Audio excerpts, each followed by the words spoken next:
since this team was at the bottom, and we worked 8 hard years to get to where we are.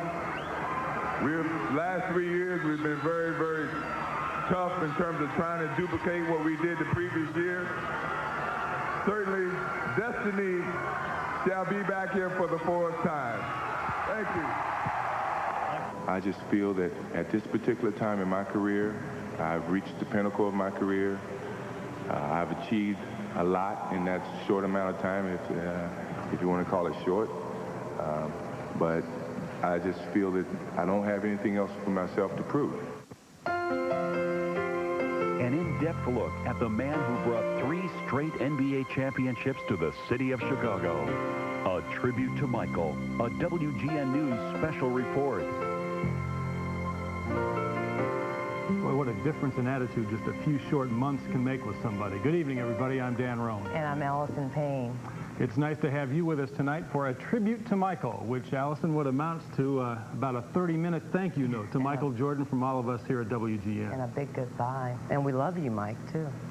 Well, reaction to the retirement of Michael Jordan has been widespread throughout the city of Chicago and universal in its sadness. I think everybody wanted to see Michael play one more time, including the guy to our far right, Johnny Kerr, with us tonight, the man who's been with this basketball team since its inception. And John, what did you think when you heard that Michael wasn't coming back? Well, I think I was like everybody else. I went fishing yesterday, Dan. I came back. There was a message from Tim Hallam. There was a press conference, major press conference tomorrow, and I thought, well, the Bulls made a nice trade. Things are going to happen, but that wasn't what it was about. Well, it really wasn't shocking news today, and shocking people throughout the city of Chicago and the world, where Michael's stature has grown far and wide as a basketball player here in Chicago.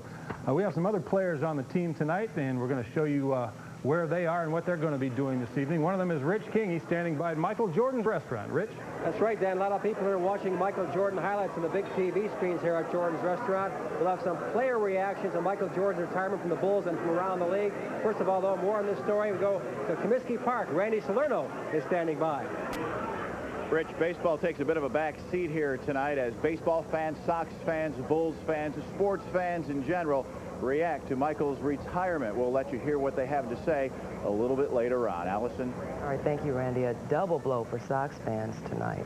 Boy, no question about that. As if they didn't have enough troubles already. Okay. Now, no Michael Jordan to talk about either. You know, Michael played in college at North Carolina for Dean Smith, where he was your basic All-American. But Dean tends to keep his players under wraps a bit. So when Michael was drafted by the Bulls, nobody in Chicago really knew what to expect. But they found out very quickly. North Carolina at 6 feet 6 inches, number 23, Michael Jordan. Hello, NBA. Jordan on the drive. Michael again.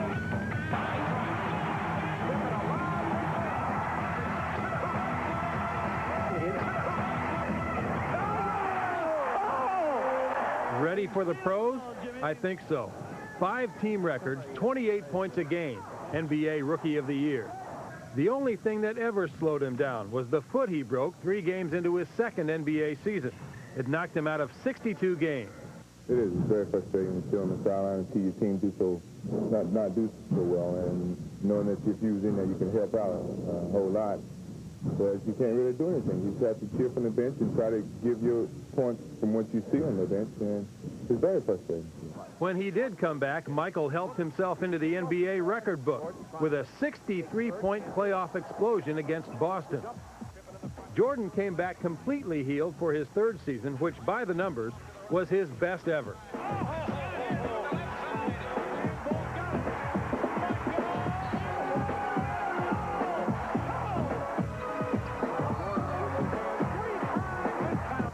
It was in the 86-87 season that Michael began his scoring title streak, the first player since Chamberlain in '62 to reach 3,000 points in a season.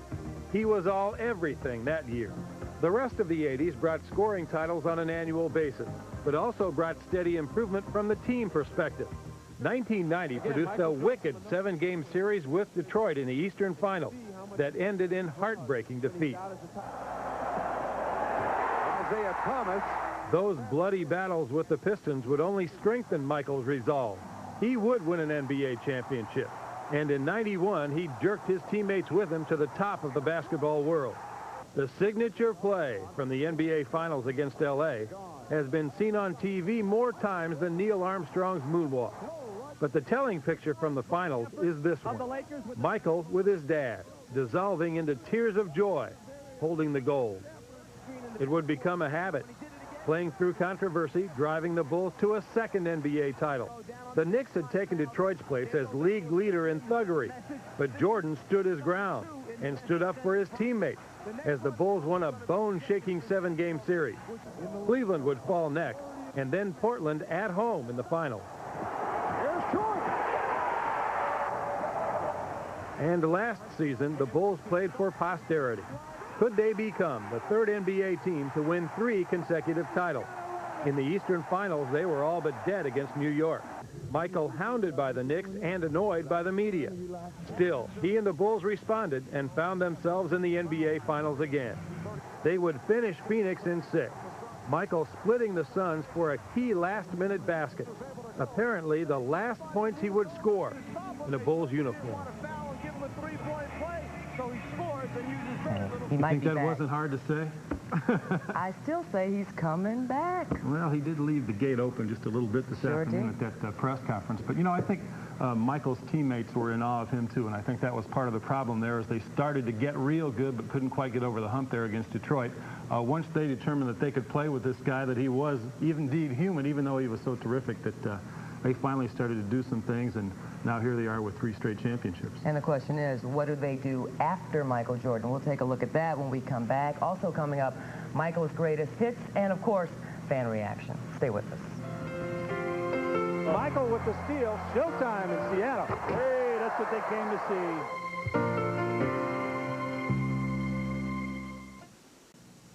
It was very important that I get away from it because it was going to be a short summer.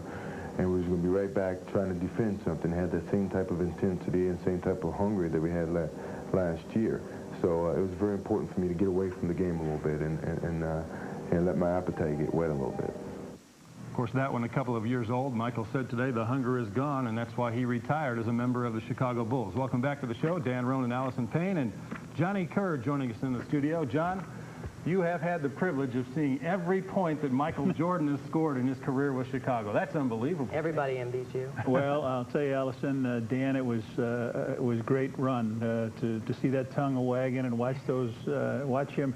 You know, there wasn't a game that I watched Michael Jordan or we announced a game of what Michael was doing in 20,000 people watching that I wasn't, as a fan, brought out of my seat. And he did this to everybody that paid an admission to come in and see him. He gave everybody their money's worth. Well, he really did, and that was the thing with him. It was always something different. The guy could always produce something that people hadn't seen before, and that's why they kept buying those tickets, not only in Chicago either, but across the country. What do you think folks are going to miss most? I know I'll miss replays.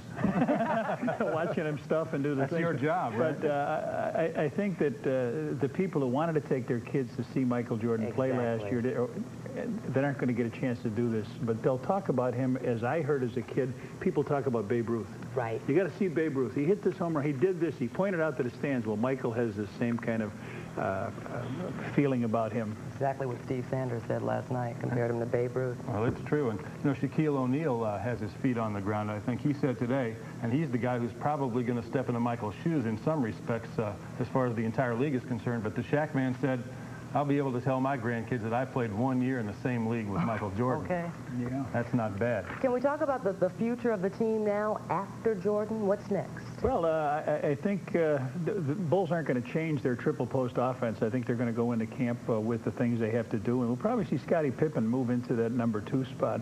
He's not going to replace Michael. Scottie is a true star in his own right. And people that look for anybody to come in and replace Michael or step into his shoes, they're in for a big surprise. But I would have sure liked to have seen Michael Jordan, Scottie Pippen, and Kukoc, Tony Kukoc play And a lot together. of folks are saying that Kukoc needed a year under Michael Jordan's wing to get used to it, and that Michael would help him get into the NBA. Your thoughts on that? Well, I think he'll grow up fast now. They would like to have brought him in a little bit to substitute for Michael or for Scottie during play, but they may have to hasten him up a little bit. You know, that's one thing that Tony won't have the privilege of doing. And one thing you will not have to face anymore, Johnny Kerr, is the big dust-off at the start of every game. Oh, Michael, I miss him. I got even with him today. Finally, I got even with him today at the press conference when he was talking. I went over and I put some rosin on my hand, slapped it. He said, I guess we're even now. But, Dan, that was an awful lot of fun. And people always looked for that little side play. Like Michael was Dennis the Menace coming over and harassed the redhead before he went out to do big battle with the Giants. Well, that was part of what made him so captivating. He's a playful guy. He loves to have fun, and that was one way of doing it. And that's why he's not with us anymore, because he stopped having fun. Yep. I got to tell you, I never got a chance to see a Bulls game in person, only on television. I'm going to get a chance to see one now, though, right? I mean, ticket sales, they're going to be tickets Why don't you come down now. and do a game with Wayne Larrabee? Hey, there you go. There the offer is on the table. Got to work, though, right? You got to work.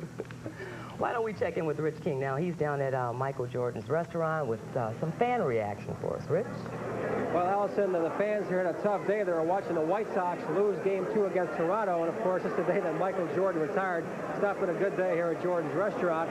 But of course, the big losers in this whole thing are the fans, not having a chance again to see the great Michael Jordan on the court. Also, the players from around the league, and of course, also on the Bulls. Like the fans, those who played aside Michael Jordan watched in awe at times. The man who was heir apparent to Jordan as team leader knows Jordan's shoes are really impossible to fill. He's accomplished a lot of individual goals on that way, and he felt like that, you know, it's time for him to walk away. He's walking away as still being the greatest player in the game, and if he decides to come back 5 years later, he's still going to be called the greatest player. And guys who played against Jordan reacted pretty much the same way. Even those who at times were at odds with the Bulls superstar today paid their respects. You know, he's a guy that's definitely going to be missed. He's a guy that you enjoy competing against, that you enjoy playing against. The only happiness that, you know, you can find out of any of this is the happiness that Michael Jordan has found in himself and being able to come to this type of decision. But, you know, for everybody else, you know, it's not a happy day at all. Michael's the only other athlete who wanted to win as bad as I felt like I did. The only one. Like, everybody say they want to win badly, but there are very few guys who would do whatever it takes, whether that's get 25 rebounds, whether that means score 40 points, or that means play defense, or just will your team and make sure they win. Well, today at the news conference, Dan and Allison, David Stern, the commissioner, said Michael Jordan wore the crown of the NBA. He was the man they looked to for leadership. And now that man just saw Charles Barkley, likely the man who will lead the NBA, Shaquille O'Neal down the road. And one thing you know, Allison, about Michael Jordan, as Charles Barkley mentioned, he is a very competitive guy. And that, I think, will stick out in my mind about him. He would be playing a game of tic-tac-toe and still want to win very badly. So that sums up his career, his great competitive nature. So that sums it up here from Jordan's restaurant. Back to you, Allison, in the studio. All right, thanks, Rich.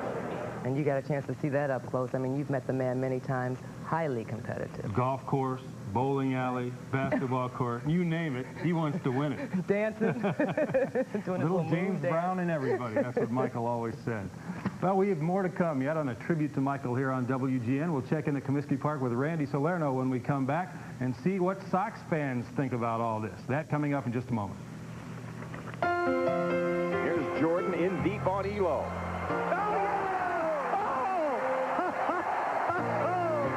We've seen them all, Jimmy. On Friday when we receive our rings, you know, that's going to be the deciding factor. That's when it's actually going to sink into me, I think. I got something that signifies that we were world champions. We were the best in 1 year.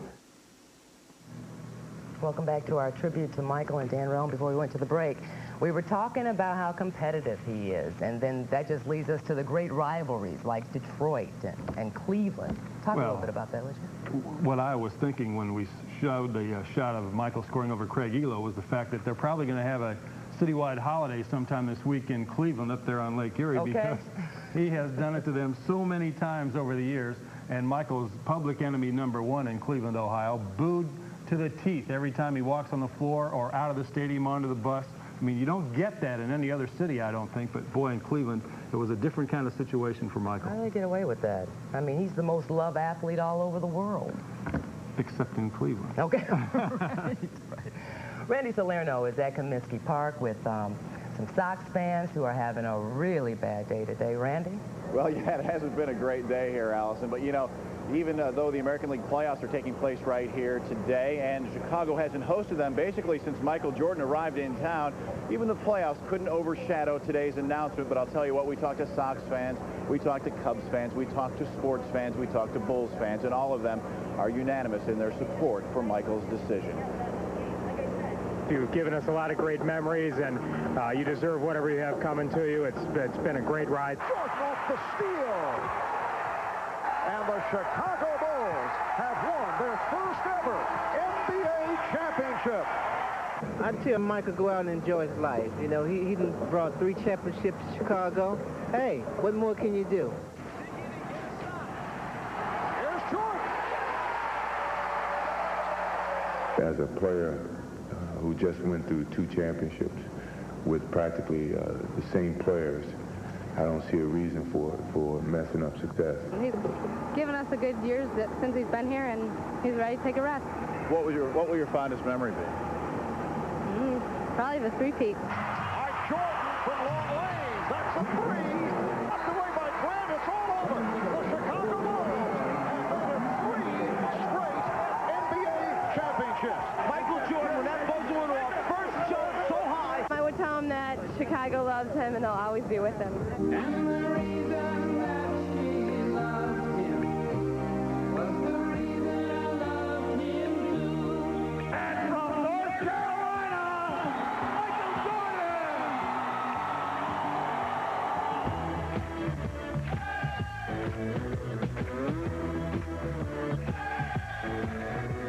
Thank you, Michael, for being #1 in Chicago as long as you did. Okay, great. You know, I think we can all second that tonight. And, you know, it seems like it's sort of starting to sink in with fans here. Last night, as we casually talked to some, no one could really believe it. A lot of people, many of us in the media included, said, how about just one more year, perhaps some selfish thoughts. But really, it started to sink in, and if this is what Michael wants, it seems this is what the fans want for him. And after all, you know, perhaps Michael may want to consider coming down here to Comiskey next year and helping out his owners or his ex-owners' other team. They certainly could use the offense, his offense, right now. And after all, at today's news conference, he didn't seem to rule anything out. Reporting live from Comiskey Park, Allison, Dan, back to you. Randy, I know that's what you're banking on, because Randy was upset last night saying, gosh, I was so looking forward to getting a chance to see him play. Well, if he does come back, John, he's got to come back quickly, right? Well, I would think that if he comes back, I'd like to see him come back within the year. And maybe they could, maybe Coach Jackson can do like he did with John Paxson this year and with Bill Cartwright, nurse him along and use him in the playoffs. Maybe Michael will be back for the playoffs again. That's right. There's precedent for that. Let's see what happens. Well, much more to come on a tribute to Michael, including his greatest hits. You won't want to miss them, so stay where you are. 7 years of hard and dedicated work came down to a head, actually, to where we actually accomplished the ultimate goal that a lot of people never thought we could because of my individual accolades. Welcome back to a tribute to Michael on WGN. Early in the show, we took you on a rather generic tour through Michael Jordan's NBA career. We purposely left out the best stuff because we wanted to let Michael tell you about that. Here's why this guy has always been #1 with a bullet. All-time poster. I think that I've seen more of that poster than any other poster that I've done.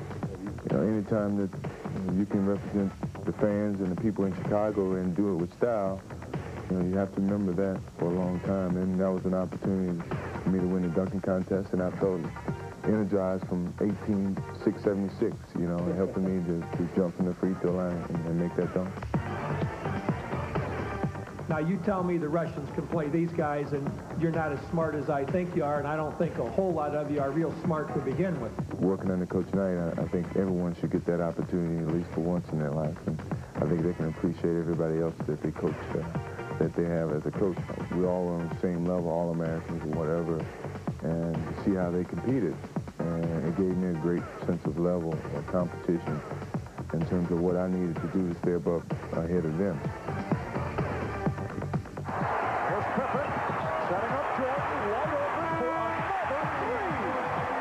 Yeah, I was just messing around. I really wasn't practicing, but I guess I was. You know, I was just kidding around with a couple of my friends, and we were playing horse. And next thing you know, I'm shooting threes all day, and the next day I'm hitting threes all day. So it worked hand in hand. dream team itself. You will never have a team with the caliber of players playing together for one ultimate goal, which is the gold medal. That was a dream to come true, and to be a part of that and be a competitor of that situation. Magic Johnson's last competition, Larry Bird's last competition. It wasn't quite as emotional as the first, but it was just as gratifying because we proved to everybody that, hey, it wasn't just a fluke here in Chicago. I mean, we got a good team, a good solid team. The Chicago Bulls have won the NBA championship for the second straight season. Well, as you know, Cleveland fans and Michael Jordan have a love-hate relationship. They drive me to excel, and that particular night, I excelled for 69, and it was a great feeling, even though they were booing me half the time. But, you know, that's just motivation for me when I'm on the road. Not too many people knew me at that particular time, and I went to a university that a lot of people didn't think I would be able to play, and here I am in the final game making the final shot, and yet we win a championship. So, you know, that kind of ignited Michael Jordan's career. But that was the greatest defeat, I think, from our standpoint, because it was each year we got to a mountain that we just couldn't get over the top, and you know, we finally got over that top of that mountain, and we did it in style, 4-0, and you know, they walked off the court in embarrassment. I think that was the time that Cleveland started to hate me. Sellers has Jordan. Jordan with 2 seconds to go, puts it up and scores at the buzzer. Michael Jordan has won it for Chicago. I made a shot that somehow pulled out of my butt, and it kind of put them in a place that they had never recovered from, and that was behind us. We've always seemed to have confidence against them, and I think they kind of regret that and hate that I made that shot. The first one you never forget. You know, if you get any after that, it's going to be great. You remember that. And the Chicago Bulls have won their first ever NBA championship. First one that, you know, from my aspect, is, you know, 7 years of hard and dedicated work came down to a head, actually, to where we actually accomplished the ultimate goal that a lot of people never thought we could because of my individual accolades or whatever. And yet we did it, and it was like telling a guy, we proved you wrong. Certainly more good times ahead for the Bulls, but without Michael Jordan, at least for the short term here. John, thanks for being with us. We'll look forward to hearing you on WGN this year with Wayne Larrabee, even if Michael is not there. And go for the 4-piece. We'll bring excitement. I know you will. All right, a program note before we leave you. We will, of course, have more on today's dramatic developments in Deerfield on our news at 9. Please join us for our special coverage, Mike Takes Flight. I'm Allison Payne. And I'm Dan Roan. We'll send you out with a quote from a brand new book by Mark Vansel about Michael Jordan that's certain to be a hot seller now. This should give you an indication that Michael had been thinking about today's move for a very long time. We'll see you later at 9 o'clock for the news.